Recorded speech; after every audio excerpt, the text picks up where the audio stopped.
So we get to the restaurant. We wait in a super long line to get to the restaurant. And yeah, like I said, we get in finally. I literally picked this restaurant for the aesthetic and because I saw a video on it and I wanted to try the food.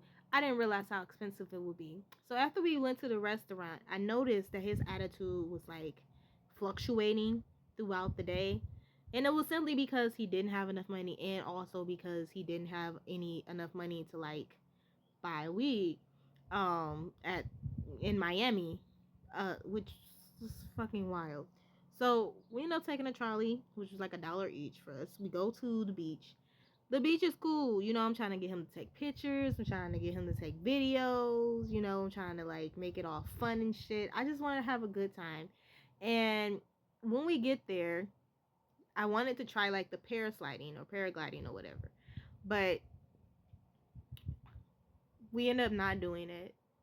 And I remember being super pissed because I was like, this is my one time I wanted to do it and I wanted to do it with you. And I think he left his license at the hotel. Because there was no point of him bringing his wallet if he didn't have enough money and didn't have no weed, blah, blah, blah. So we didn't end up going to the parasliding. And I was like, okay, I might can just do the paragliding. But then when I looked at the paragliding, I'm like, damn, I don't have enough money to do this. And definitely not for both of us.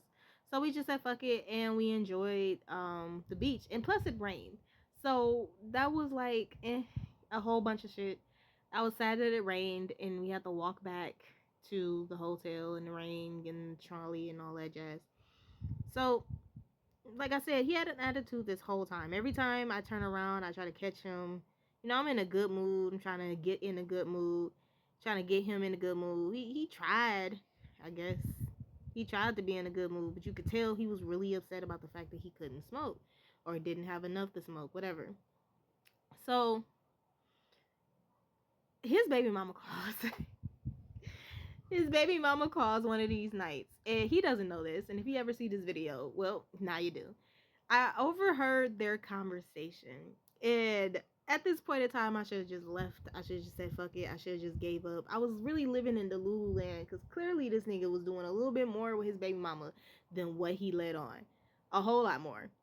The fact that she didn't know that he was on this trip, and the fact that she was acting like he had to come home to her, and the fact that like, um, you know, and if she sees this video, well, fuck it. I bought his kids a book. I bought his kids a book and I was like, "Oh, you can just give this to him."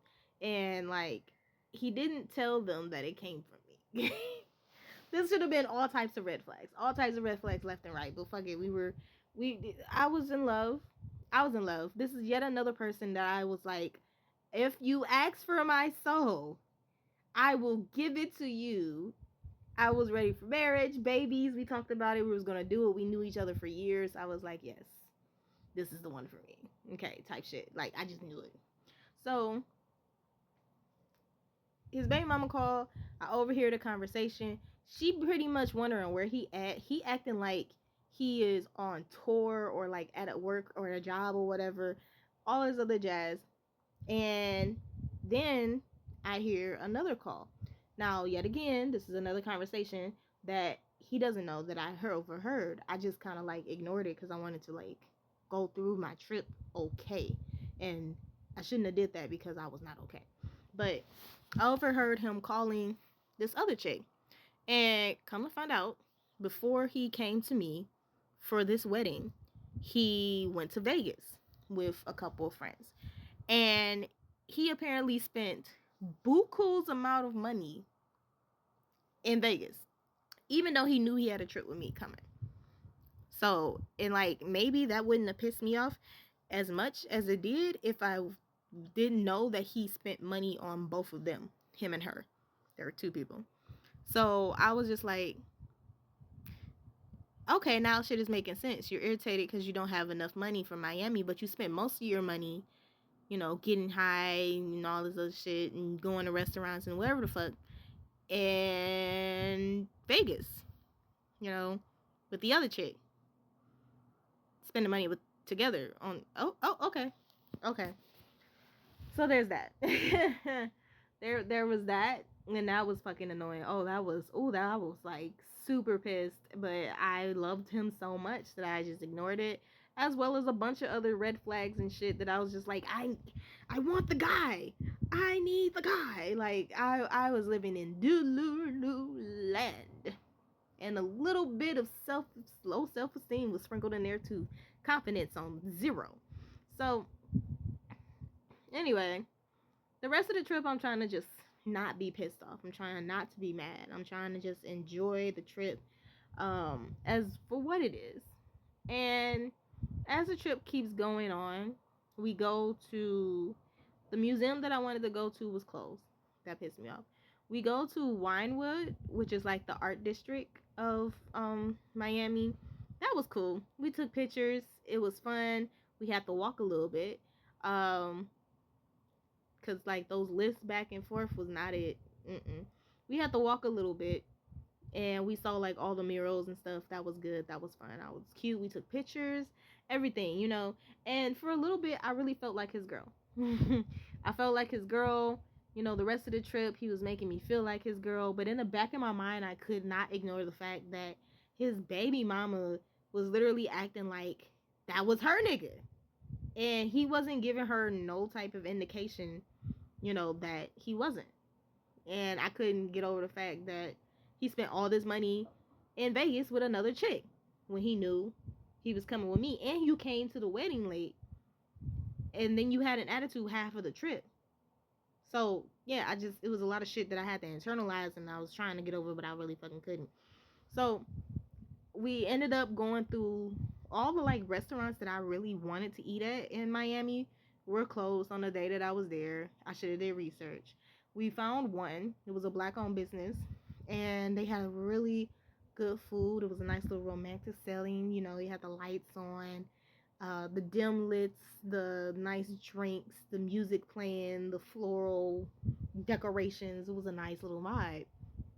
Can't lie. In that moment, I was like, this is my man.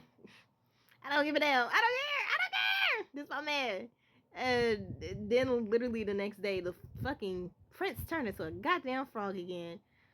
All because he didn't have his goddamn weed.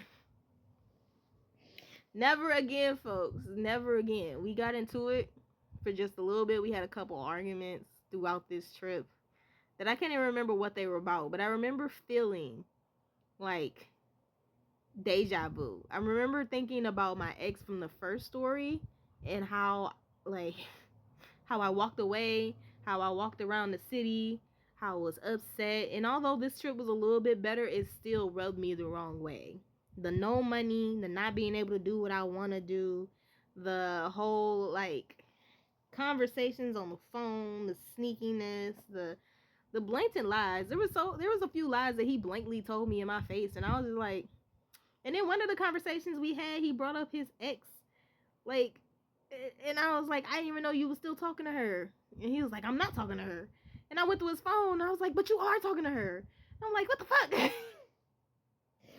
Oh my god, like, and that whole conversation was so annoying, because I was like, you lying, bro. Why are you lying to me? You don't have to lie to me. I'm me, nigga. I'm me. Whatever. So yeah, the last day of this trip, we packed our bags. I was so ready to go. I never wanted to come back, and I definitely don't want to come back with him.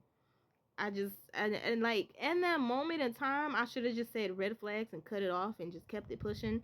But sadly, my delulu ass land self still loved the brother, and you know, the story continued unfortunately until it ended. But this is why I will never ever, like, this was like my third time going to Miami with a person that was the opposite sex that I was romantically involved with.